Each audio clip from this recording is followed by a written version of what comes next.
नमस्कार दोस्तों, स्वागत है आपका गुप्ता युग की सुनहरी गाथा के 8वें एपिसोड में। आज हम चर्चा करेंगे गुप्त साम्राज्य पर हुए सबसे विनाशकारी बाहरी आक्रमणों की। ये आक्रमण थे हूणों के। उन्होंने भारतीय उपमहाद्वीप में अराजकता और विध्वंस फैलाया। हम विशेष रूप से दो हूण शासकों तोरमाण और मिहिर कुल की बात करेंगे, जिन्होंने भारत के उत्तरी और मध्य भागों में आतंक फैलाया और गुप्त साम्राज्य को कमज़ोर करने में अहम भूमिका निभाई। तो आइए दोस्तों, इतिहास के इस चुनौतीपूर्ण पलों को समझते हैं। पहला सवाल आता है, हूणों के भारत के प्रवेश के पीछे कौन से कारण थे और उनका प्रभाव भारतीय साम्राज्य पर क्यों पड़ा। तो दोस्तों, हूण जो मध्य एशिया के घुमंतु योद्धा थे, 5वीं शताब्दी में भारत की ओर बढ़े। उनका मुख्य उद्देश्य विजय और लूटपाट था। मध्य एशिया और यूरोप में उन्होंने अपने आक्रमणों से पहले ही विध्वंस मचा रखा था। भारत में प्रवेश के दौरान उन्होंने सबसे पहले उत्तर पश्चिम क्षेत्र को निशाना बनाया। यहाँ की राजनीतिक अस्थिरता और सीमावर्ती राज्यों की कमज़ोर स्थिति ने उनके लिए आक्रमण को आसान किया। दोस्तों, अब समझते हैं हूणों के भारत आक्रमण के या आगमन के बाद क्या हुआ। इसको 3 बिंदुओं में समझते हैं। पहला, सीमांत क्षेत्रों का विध्वंस, डिस्ट्रक्शन ऑफ बॉर्डर रीजन्स। तो उत्तर पश्चिम भारत के गांधार और पंजाब क्षेत्र में लूटपाट और हत्याएं हुई। नंबर 2 आप याद रख सकते हैं, स्थानीय राजाओं की हार, डिफीट ऑफ लोकल किंग्स।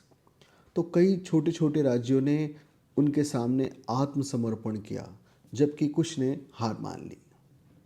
और तीसरा और अंतिम, इम्पैक्ट ऑन गुप्ता एम्पायर, मतलब जिसकी हम बात कर रहे हैं वो है गुप्त साम्राज्य पर प्रभाव। तो हूणों के आक्रमण से पहले से कमज़ोर हो चुके गुप्त साम्राज्य की को पूरी तरह से हूणों के आक्रमणों ने हिला दिया, उनकी जड़ों को हिला दिया। हूणों का नेतृत्व शुरू में तोरमान ने किया, जिन्होंने उत्तर भारत के बड़े हिस्से को अपने नियंत्रण में ले लिया। दोस्तों, अगले सवाल पर आते हैं और फिर उसका उत्तर खोजते हैं। अगला सवाल है, तोरमाण का शासन भारत में क्यों कुख्यात था और उसके आक्रमणों ने गुप्त साम्राज्य को कैसे प्रभावित किया। दोस्तों, समझते हैं तोरमाण के शासन की कुख्यातता और उसका गुप्त साम्राज्य को पर जो प्रभाव पड़ा उसे समझने का प्रयास करते हैं। तो बहुत ही ध्यान से सुने दोस्तों। तोरमाण 5वीं शताब्दी के अंत और 6th सेंचुरी की शुरुआत में हूणों का नेता था। उसने उत्तर भारत के बड़े हिस्से पर कब्जा किया, जिसमें पंजाब, राजस्थान और उत्तर प्रदेश के कुछ क्षेत्र शामिल थे। तो वो क्षेत्रों के नाम समझते हैं हम, जैसे मथुरा पर अधिकार, कंट्रोल ओवर मथुरा। तोरमान ने मथुरा जैसे सांस्कृतिक और धार्मिक केंद्र पर कब्जा किया। यहाँ से जारी किए गए उसके सिक्के इस क्षेत्र पर उसके नियंत्रण का प्रमाण हैं। तो पहला हो गया मथुरा पे अधिकार। दूसरा, गुप्त साम्राज्य की कमजोरी, वीकनेस ऑफ गुप्त एम्पायर। उसके आक्रमण ने गुप्त साम्राज्य की नींवों को तोड़ दिया। यह साम्राज्य के पतन की शुरुआत का संकेत था। और अंतिम बिंदु याद रखें, धार्मिक स्थलों का विनाश, destruction of religious sites. Toraman ने और उसकी सेना ने कई बौद्ध और हिंदू स्थलों को नष्ट किया। तोरमान ने अपनी क्रूरता और कठोर शासन के लिए इतिहास में एक कुख्यात स्थान अर्जित किया है। उसकी मृत्यु के बाद उसका उत्तराधिकारी मिहिर कुल बना, जो तोरमान से भी अधिक क्रूर था। दोस्तों, एक छोटी सी घटना मुझे याद आती है। ये घटना है सेकेंड वर्ल्ड वॉर की, जब यूरोप में हिटलर के क्रूरता को दिखाया जाना होता था वर्ल्ड वॉर सेकेंड के दौरान और उसके बाद भी। तो हिटलर की सेना को हूण की सेना से कंपेयर किया जाता था, क्योंकि हूणों की सेना और हूण माने जाते थे कि दुनिया के इतिहास में सबसे क्रूरतम सैनिकों में से एक उन्हें गिना जाता है। आज भी कहा जाता है कि अब ये अतिशयोक्ति भी हो सकती है, बट ये बहुत ही प्रचलित बात है कि एक हूण सैनिक जा रहा है अगर किसी रेगिस्तान में और उसे प्यास लगी है, तो कोई उसे प्रॉब्लम नहीं है कि उसने अपने घोड़े को चाकू मारा और उस बहते हुए खून को पीकर अपनी प्यास बुझाई। अब पता नहीं, ऐसा हो सकता है, कोई बहुत ज़्यादा असंभव बात नहीं है या अतिशयोक्ति हो, कह नहीं सकते, लेकिन ये तो ज़रूर दर्शाता है पूरे यूरोप के इतिहास के लिए कि हूण आक्रमण बहुत ही विध्वंसक था, बहुत ही क्रूर था और बहुत सी सारी कहानियाँ यूरोप में हूणों के कुख्यात आक्रमण और उनकी क्रूरता को लेकर फैला हुआ है। खैर, उसका एक ब्रांच, हूणों का एक ब्रांच भारत भी आया, जिसकी कहानी हम सुन रहे हैं अभी, जिसमें तोरमान को सुना, जिसने मथुरा जैसे धार्मिक केंद्रों पर, सांस्कृतिक केंद्रों पर अधिकार किया और अपने सिक्के चलाए। और बहुत सारे जो बौद्ध मठ थे पूरे रास्ते में, जो व्यापार मार्ग था, उन व्यापार मार्गों पर बौद्ध मठ हुआ करते थे, तो उन व्यापार मार्गों को नष्ट करने के लिए उसने व्यापार मार्गों को भी नष्ट किया और जो बौद्ध मठ थे उन्हें भी नष्ट किया। खैर, अब आते हैं मिहिरकुल, उसके पुत्र मिहिरकुल के शासन के बारे में। तो एक सवाल से प्रारंभ करते हैं। मिहिरकुल को भारतीय इतिहास में क्रूर शासक के रूप में क्यों जाना जाता है?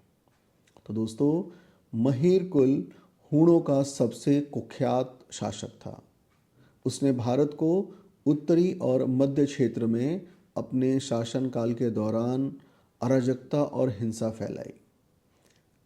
कुछ पॉइंट्स आप याद रखें। पहला, कश्मीर और गांधार पर शासन। तो मिहिरकुल ने कश्मीर और गांधार को अपनी राजधानी बनाया। दूसरा, धार्मिक स्थलों का विध्वंस। मिहिरकुल विशेष रूप से बौद्ध धर्म के प्रति काफ़ी कट्टर था। उसने बौद्ध मठों और स्तूपों को नष्ट कर दिया और बौद्ध भिक्षुओं को मार डाला। इसके अलावा तीसरा, इम्पैक्ट ऑन गुप्ता एम्पायर, गुप्त साम्राज्य पर प्रभाव। तो मिहिरकुल के आक्रमणों ने गुप्त साम्राज्य की जो बची खुची शक्ति थी उसे भी खत्म किया। उसके हमलों के बाद गुप्त साम्राज्य केवल नाम मात्र का रह गया। और अंतिम पॉइंट याद रखें, राजाओं के साथ युद्ध। तो इसमें मिहिरकुल का सामना भारतीय राजाओं जैसे बालादित्य और यशोवर्धन ने से हुआ। यशोवर्मन ने उन्हें पराजित कर मध्य भारत में उसकी शक्ति को समाप्त किया।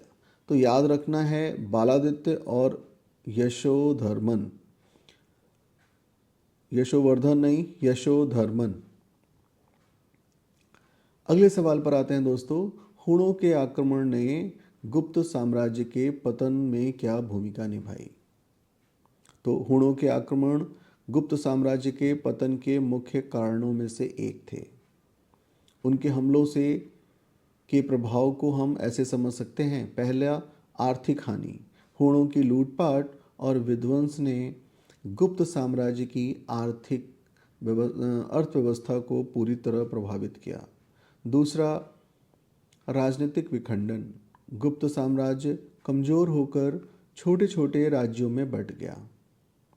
तीसरा प्रभाव, धार्मिक और सांस्कृतिक नुकसान।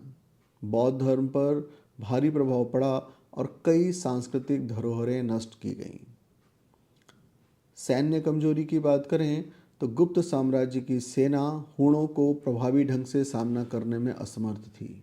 तो दोस्तों, इस प्रकार से हूणों के आक्रमण ने गुप्त साम्राज्य को इतना कमज़ोर कर दिया कि वह कभी भी अपनी पुरानी स्थिति को प्राप्त नहीं कर सका। तो जहाँ तोरमान ने गुप्त साम्राज्य के पतन की शुरुआत की, वहीं मिहिर कुल ने उस पतन को और भी तेज कर दिया। हालांकि भारतीय राजाओं ने अंततः हूणों को पराजित किया, लेकिन उसके आक्रमणों ने भारतीय इतिहास में स्थायी छाप छोड़ी। दोस्तों, इसकी कहानी हमें यह सिखाती है कि बाहरी आक्रमण एक साम्राज्य की राजनीतिक, आर्थिक और सांस्कृतिक संरचनाओं को कैसे कमज़ोर कर सकते हैं। तो ये था दोस्तों ये एपिसोड में। अगले एपिसोड में हम गुप्त साम्राज्य के पतन के बाद के कालों पर चर्चा करेंगे, जिसमें एक नए राजवंशों के उदय और भारत के राजनीतिक परिदृश्य पर परिवर्तन शामिल होगा। बने रहिए हमारे साथ। आज का एपिसोड यहीं समाप्त होता है। हूणों के आक्रमणों की गाथा हमें यह सिखाती है कि किसी भी साम्राज्य के लिए आंतरिक शक्ति और बाहरी चुनौतियों का सामना करने की क्षमता कितनी महत्वपूर्ण है। दोस्तों, जुड़े रहें और अपने सुझाव व अपने विचार हमसे साझा करते रहें। धन्यवाद।